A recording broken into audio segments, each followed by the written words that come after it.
India's demographic dividend. Is it really a dividend, or is it a debt, or even a deficit? What is the need of the hour for employees to continuously reskill and upskill themselves so that they can be gainfully employed? And how can technology play an important role in this? Hello and welcome to a special show. Indorse presents Skilling India the Right Way, partnered by ET Now, where I'm joined by a panel of experts and we will try and get you the answers to these very questions. But first, allow me to introduce my panel to you. First up, we have Gaurang Torwekar. He's the co-founder and CEO at Indorse. M. Lakshmanan, he's the CHRO at L&T Technology Services. Sanam Rawal, the lead talent advisor at Bloom Ventures. Ninad Karpe, partner at 100x.vc. Eddie Travia, investor Indorse and CEO Coincilium. Gentlemen, Sanam, thank you so much for being on this panel. Gaurang, let's start with you. I spoke about the demographic dividend. How are you seeing the youth of India? Are they trained well enough? What's the X factor that we are missing? Because we are missing something here. No, definitely. I agree with you. I think one of the things that's quite close to my heart and I feel really strongly about is that a lot of engineers who are passing out in India. Right? Every year we have thousands of engineers passing out, but more than half of them are unemployable. Right.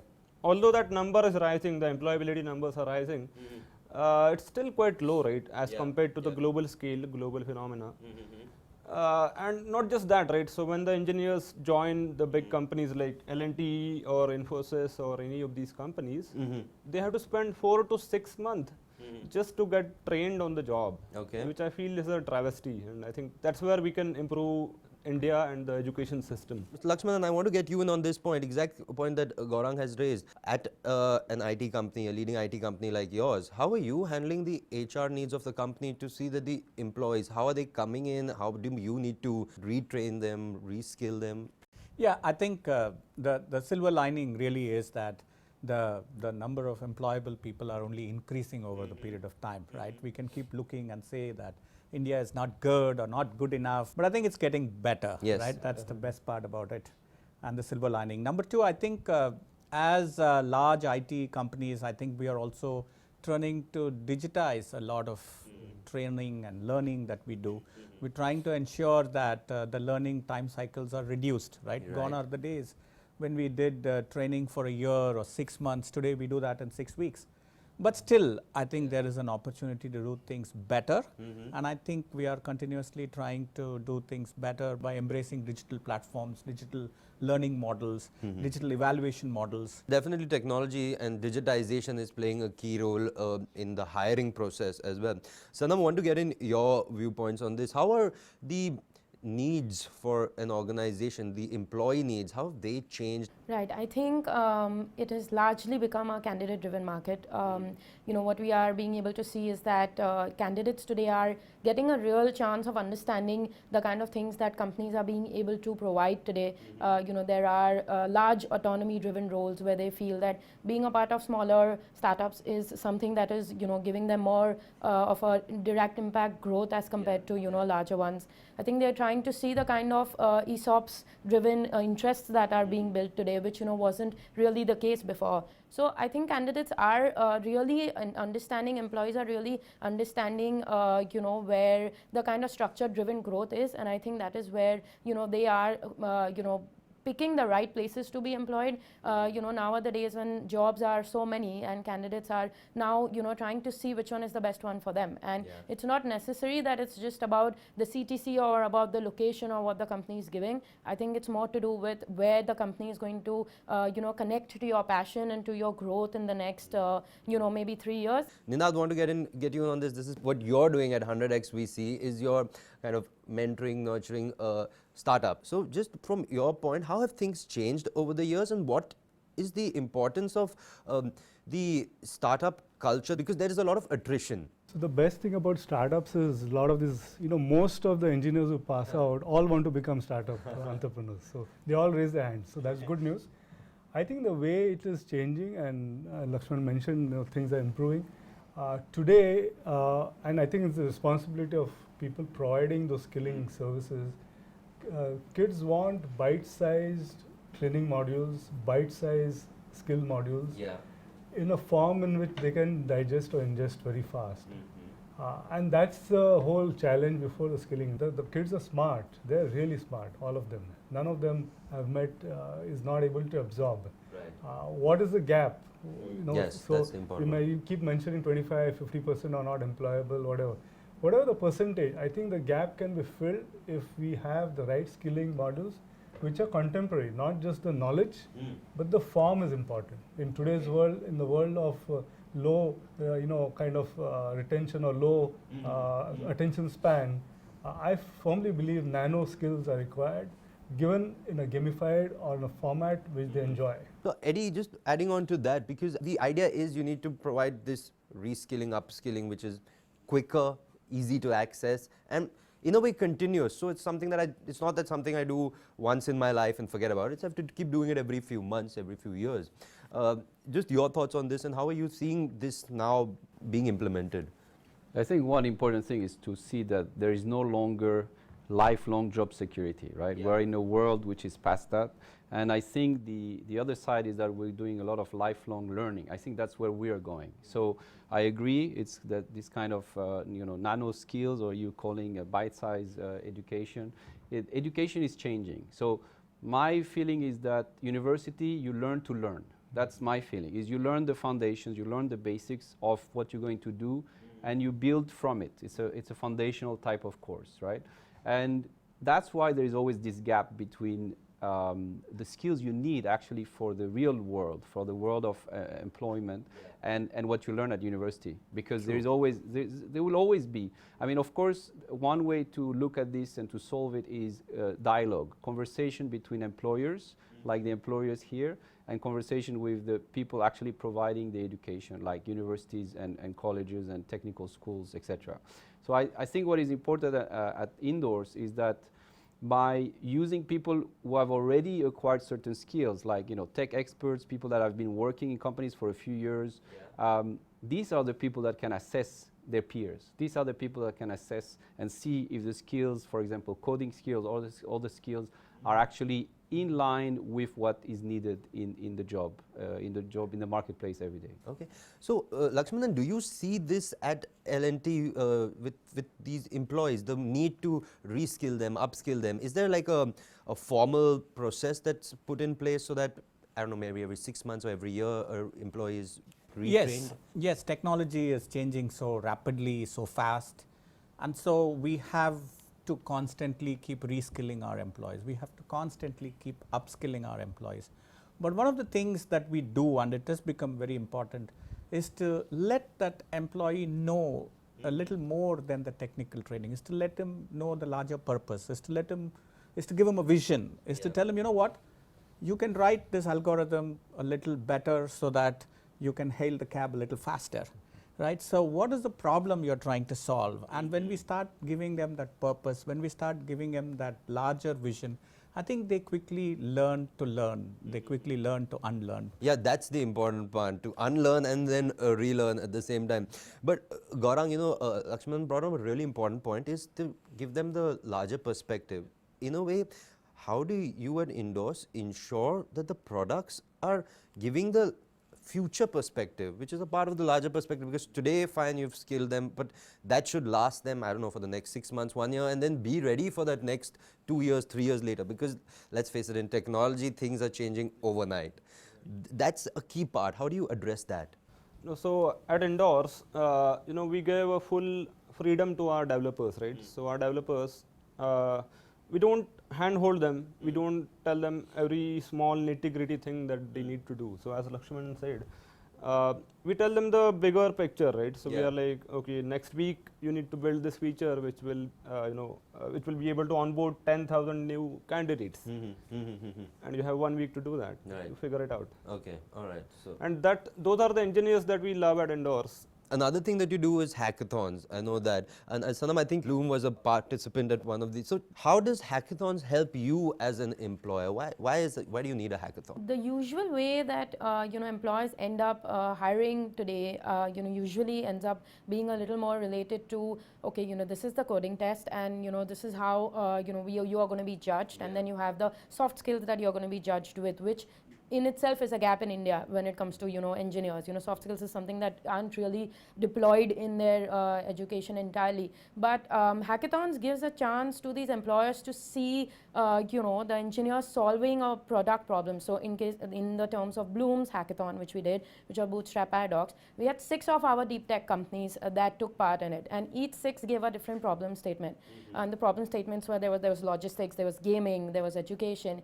And these engineers were involved into solving the problems of the product in a way where it could have eventually been a part of the product. So for employers, it was great for them to be able to see, which areas are the engineers good at, which areas are the engineers bad at, guiding them. We had mentors across the industry who had come, who were guiding these engineers. So it's a very different kind of hiring that, took place, which usually isn't really, there. Plus, I mean, it was a 24-hour hackathon. So engineers were extremely dedicated, and, it was the energy, the whole atmosphere was great to be a part of, to be, end up hiring from, I think. From the other point of view, I think the candidates also, the engineers also get a chance to, learn about companies in a way that, ideally they won't, because interviews are pretty structured today. Here you get to see the mentoring style, you get to see how they solve the problems, you get to see various areas of the founder, the CTO, which you never ideally end up getting the chance. So I think it's it's something that many companies should deploy. It's something that many VCs should take a part in, because I think it connects you to the engineers today, which is very important to many communities today, which people don't end up doing because of the chaos and the speed entirely involved into hiring. Ninad, when you're dealing with startups, now, of course, you're guiding them with the networking, the money, the guidance on the idea of the company. How much is there an emphasis on the HR part of how they are hiring more people or how they are managing their talent? Does that come up into conversations today? It does. People are everything. Startup will fail because of people. Yeah. Ideas, technologies, are plenty of them. People make all the difference. Execution skills, talent. That's it. That's the core of any successful business, and more so in a startup, because in a startup you're on a mission mode all the time. You're like a hackathon. They're on a hackathon every day. No days less energy. So the people make all the difference, and the skills are very critical. Eddie, when you're looking at India, and I'm coming to you from a global perspective, so just your thoughts, how is the HR space, and especially the HR being impacted by technology space in India, in the IT space? How is that different from what you're seeing around the globe? Overall, technology is impacting HR, but probably I assume that it should go faster in India. I mean, I think you have the right infrastructure in terms of entrepreneurs like Gaurang, for example, and companies like Indorse, but I'm sure there is an ecosystem of startups out there and entrepreneurs out there that are going to put the bar quite high in terms of what you can do with IT. The problem, I would say, between HR and technology is that I agree with you about the soft skills part, and that's not something you easily acquire from technology. That's something you acquire by face-to-face meetings, by teamwork, etc., which is why I like also Indorse's approach of the human side, the fact that people are assessing people. We tend to a bit overestimate what AI can do really at this stage today. I think you still need the human element in there, especially for something like HR, which is so important, as you were saying, strategically important for the companies. I think one thing that I perceive, which may be wrong, is that I feel that in India you have a good job mobility. I think people are willing to go around the country, which is a vast country, to find the right job for them. And I think that's great for both, for the employer and for the employees. Right. And I also think that as an employee, you shouldn't focus too much on things like job loss, because job loss, like in the US, for example, is something that should be reflected in job gain. You lose a job, but another door opens, right? And if you are not the right person, then comes the skilling, the education, the lifelong learning. On that note, it's time for a very short break here on Indorse Presents Skilling India the Right Way, partnered by ET Now. We'll be right back.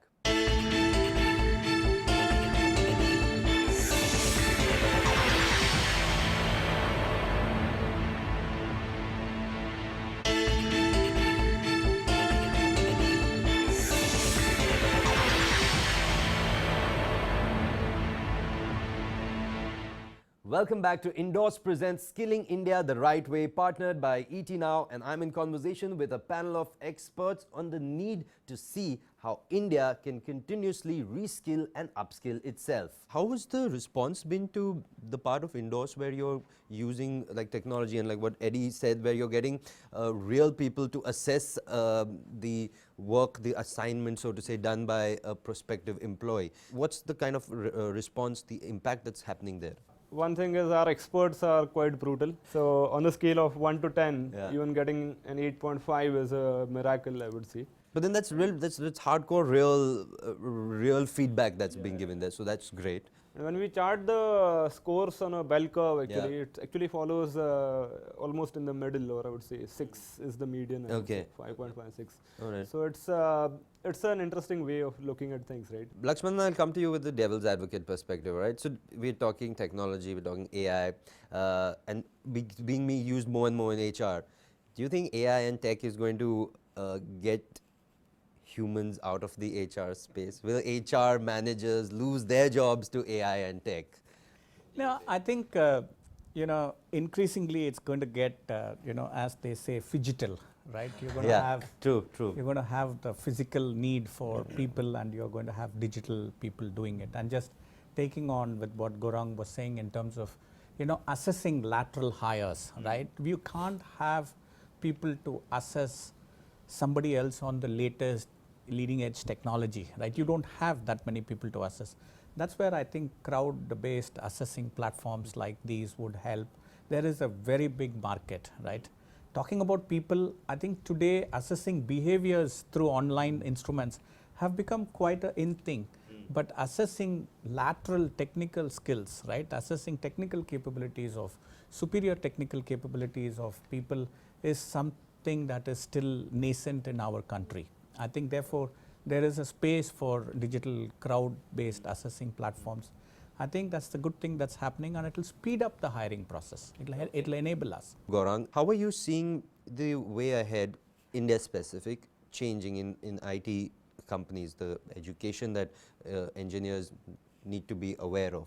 What's your sense? What will be different in 5 years?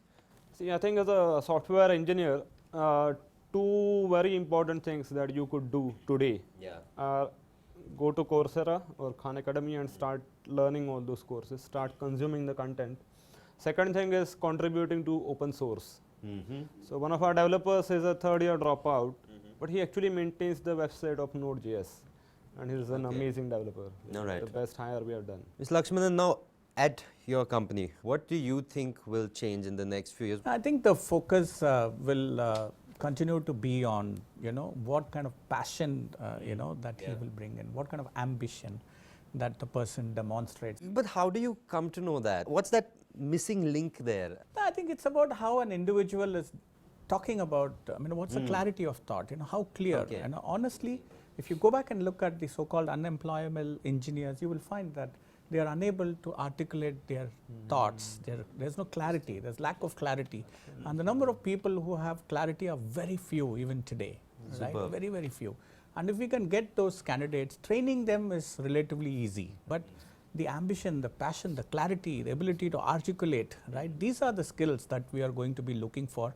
Sanam, your thoughts on this, the way ahead? I'd keep going back to the point. For me, hiring has changed entirely, largely because I hire for early stage companies, and most of the Bloom's investments are early stage. And I believe that gone are the days when if you're looking out for a CFO or a CTO, you go out and just start searching. I think we have, changed the approach in a way where we talk to them about which areas of industries are you interested in. And the minute they come and tell me that I think logistics automation is something I want to be interested in, that is when I have one of Bloom's companies, Locus, that I put it put them in touch with. So the hiring is less to do with the role and it's more to do with what the company is solving, the real world problem the company is solving. And I think that has, over the 3 years that I've been here, has changed the extent to where people are much more dedicated to solving the problems. They stay on for longer with these companies. They tend to add more value, not just in their area of aspects, but a lot more. I think even as an engineer, you end up becoming a business engineer because you don't just code for the app or the website or the product. You end up coding to to solve business problems. And I think this is something that is, Right. for Bloom really important in terms of, growing the next generation companies for India. Ninad, how are you seeing things change in the next 5 years? So I think, next 5 years, we will probably need to look at entrepreneurs and people who are ready to take moonshots. We are not wanting people who want to drive the car safely. Right, Then you don't become an entrepreneur. You have to reach out to the moon. Does this young girl or boy have moonshot ideas?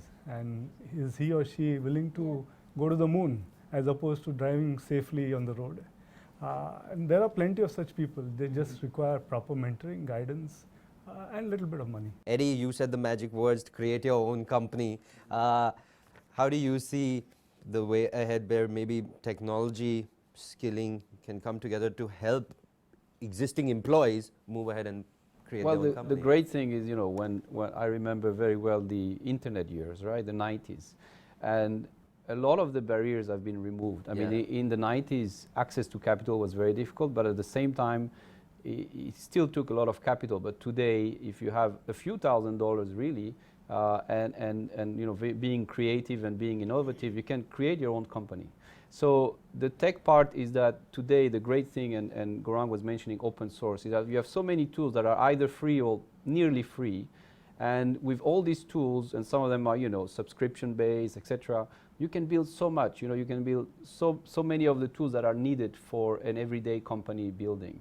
So I think that's where tech is helping, bringing a lot of efficiency. And if you know how to choose it and what tools to select, it's not an issue anymore. To basically, you have all the accounting, all the tax, etc. This is today not an issue. So I think that's great. Technology is democratizing the ability to create companies. But I agree that the failure is very interesting, because stigma to failure is one of the biggest things that can stop entrepreneurs from trying, right? Yeah. So when you remove the stigma from failure and it becomes a real learning experience, I mean, that's when you have a country or you have a nation where a lot of people go into entrepreneurship, and out of that you get great companies being built, which has been the case, of course, in India, and for sure in the future. But I agree that failure and the way you approach failure is very important.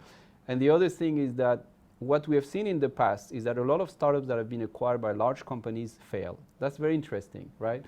Why? Because again, maybe the passion and the fact that you're in a bigger structure removes the kind of risk-taking we were mentioning. Risk-taking goes down. And I think risk-taking tomorrow is going to be ambivalent. You need risk-taking at the HR level. You need to take risk of the people you hire. And of course, you need risk-taking when that's what we do every day, right? Risk-taking when you invest in a company. Thank you so much, panelists, for joining me here. You've been watching Indorse presents Skilling India the Right Way, partnered by ET Now. And the important thought that's come out is the need to continuously keep learning, keep reskilling, and keep upskilling yourself so that you are always gainfully employed. Thank you so much for watching.